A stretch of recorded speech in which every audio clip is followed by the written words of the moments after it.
was the name. And it's almost like it's different from all the other books in that each saying is a teaching unto itself. And what he is saying are, again, I'm hesitating because we're just covering so much ground here. What Yeshua was his name. What he was teaching was so profound for his time. There were outer teachings and inner teachings. The outer teachings were for the masses, and it's primarily what you see in the Gospels. The inner teachings were for those initiates that could really understand what it was he was saying, and that's what the Gospel of Thomas appears to be.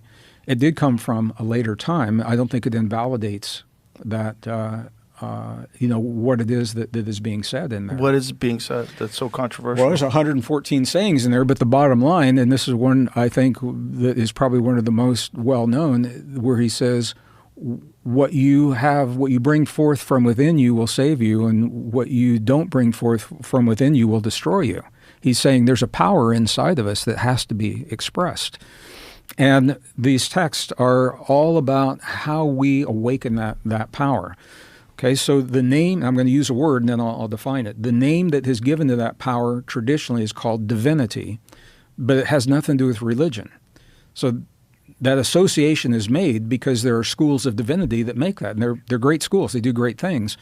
But the contemporary definition of divinity, I love this, the ability to transcend perceived limitations.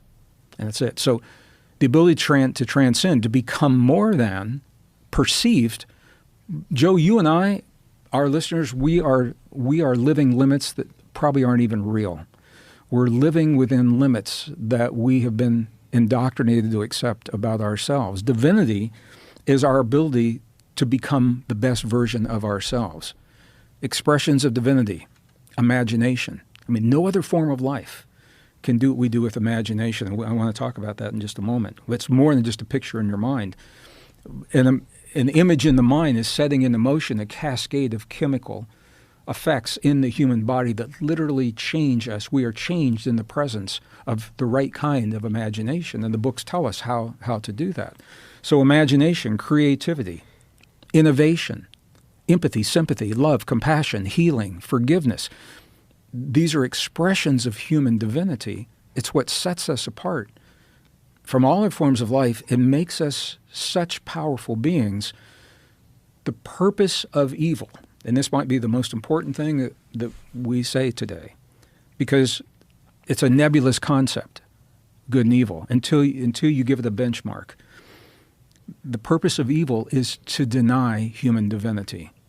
The purpose of evil is to deny us our greatest expressions, imagination, creativity, the ability to communicate and share our ideas, empathy, sympathy, self-healing, all of those things. So in a very real sense, Joe, anything that denies those things is an expression of evil, is to deny